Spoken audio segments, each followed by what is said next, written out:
In this video, I'm going to show you how to connect any analog instrument to a 2-channel interface and record it in stereo. Let's go. Hi, my name is Pete and welcome to Studio Live today, where my goal is to help you create, record and release your best music. So why am I here in my echoey dining kitchen area? Well, what I'm showing you today is how any digital piano, keyboard, synth or other instrument with a stereo output can be connected to an audio interface like this Steinberg UR22C and recorded in stereo in our iPad, iPhone, Mac, PC, any digital audio workstation. So it's very simple to get set up, so let's dive in. Now, for those looking for just the basic information, here it is. What you need to do is locate the output, so either the headphone out or line output of your instrument, connect up a stereo cable that connects from there into both channels of your interface. So you're going to use channel 1 for your left and channel 2 for right. So you need a cable that converts from stereo to 2 mono 1/4-inch cables. And then if you've got something like this, a Steinberg 22C or any other 2-channel interface, you can set 1 to your left channel, 1 to your right channel, and you're good to go. Now, there are some links down in the description to the different cable types that you'll need depending on your output type. So check those out before you get started as well. Now, for my digital piano, I have a headphone jack here. So I need a TRS, that stands for tip ring sleeve, which is going to be a stereo output. So let's plug that end into our headphone jack. Now, the other end, we need mono cables. So we need a stereo to mono adapter cable. Now, I've actually used, if you're playing along at home, I've used an RCA cable here and I've adapted these to have these mono TS plugs. So this time we just want tip and sleeve. We don't want the extra ring because we need these to split out from stereo into 2 mono cables so these can go in the left and right, or channel 1 and channel 2 of our 2-channel audio interface. So let's plug those 2 in to our 2 line inputs. And that is the basics of what we need to do. We now have stereo output coming out of our keyboard going into these 2 channels. So now it's just a matter of setting up our software to actually recognize channel 1, put that over to the panned hard left, and then pan channel 2 to the hard right, and then we're good to go. Now, what I'll do now is show you how to get this done using GarageBand on my iPad, and it will be slightly different for different software and hardware applications, but you should be able to work out from there exactly what you need to do.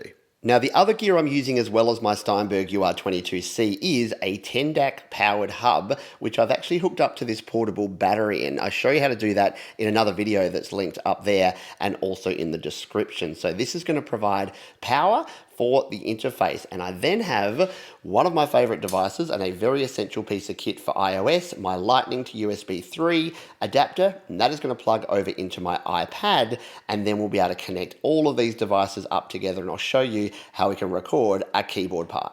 So we've plugged the USB-C cable into the back of the Steinberg. We can now put this into one of the ports on our powered USB hub, turn on the hub, and that port is lit up and ready to be used. The Steinberg interface says, yes, I'm ready to be used as well, but this USB light here is going to flash until we connect it up to our iPad using our Lightning to USB 3 adapter.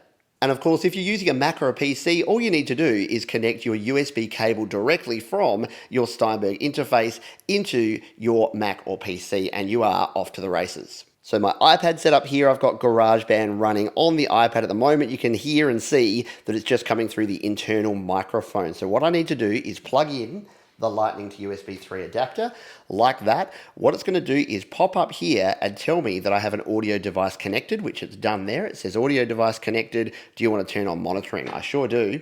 So I'm going to tap on the monitoring button. What you'll notice over here is now this USB light is now on. So this is all connected up here. And if we grab the iPad and take a look here, down in the bottom left corner, we've now got the option to choose input 1, input 2, or stereo. So of course, what we want is stereo. Now, if you didn't have that option in your DAW, your digital audio workstation, you could create 2 tracks and use channel 1 with the first track and channel 2 with the second track. But GarageBand gives us the option to use both tracks in stereo. So that's exactly what we're going to do. Now, let's show you, yes, that took a little bit of time, but once you do this a bunch of times, you'll have this process down and you'll be able to do it really well. Let's now record in a keyboard part and show you how this works. Now this is where it gets a little tricky to demonstrate because the audio is now going to come out of the headphone jack here on the Steinberg UR22 or whatever audio interface you have there. So when I play back here on the piano, you're not going to hear it because it's coming out of the headphone jack. You can see there that it's coming in the input, but it's not actually making any sound. Now, I don't have my camera set up to be able to do this right now, so what I'll do is I'll plug headphones in, I'll play a quick piano part into here, and then we'll play it back just so that you can see and hear how it gets recorded. A couple of other quick things before we jump over, and that is our input gain settings. So you've got your 2 input gains here for each channel. You want to make sure that they are set at the same level, and I usually start with them around 50%. You can then dial down if you're finding you're clipping or getting too much noise in your signal, or you can turn them up if they're not enough, but keep that balanced so you get a nice balanced stereo signal. The other thing is whether you want to use latency-free monitoring. So an interface like this has a dial here, so the moment it's on DAW, which means all of the processing is coming from GarageBand. If we turn this around, it means it's going to divert past GarageBand and hear just the sound. So if you're getting latency or lag or delay when you're playing to what you're hearing, turn that around, or if you have a button, turn on your latency-free monitoring button. The other thing you'll notice is that here in GarageBand, we can no longer adjust the input gain because it's now using the audio interface's input gain. We can, of course, still adjust the output gain here, so we can turn that up. And once again, make sure monitoring is on, especially if you're using the DAW monitoring, otherwise you're not going to hear anything. So I'm just going to hit record and record in a very quick keyboard part, and then I'll come back and play it back, and you'll see exactly how this is captured.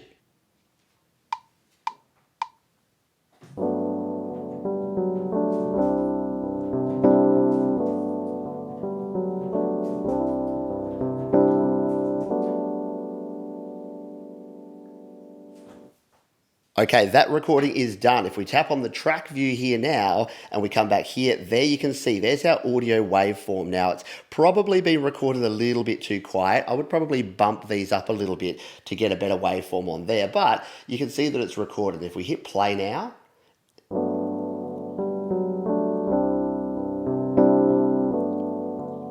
it's going to play back and we get a pretty good quality of sound. It's only going from analog there to analog there, but if you want to use the sounds that you have in your keyboard, your synth, your piano, this is a great way to do that. Now, a quick final disclaimer, the difference between doing this and using MIDI, just sending the MIDI information from a keyboard to our iPhone or iPad, is that we're actually sending the audio signal. So if you make a mistake, there's no editing, there's no quantizing, there's no changing, but it means you can get the sounds that we have in our keyboard that won't necessarily be in GarageBand. If you want to control the instruments in GarageBand using your keyboard, MIDI is the way to go. And there's another video linked up there that will show you all about that. In fact, there's 2 more videos linked down below. You can subscribe to the channel by clicking or tapping on the Studio Live Today icon. That's up there, and I'll see you next time.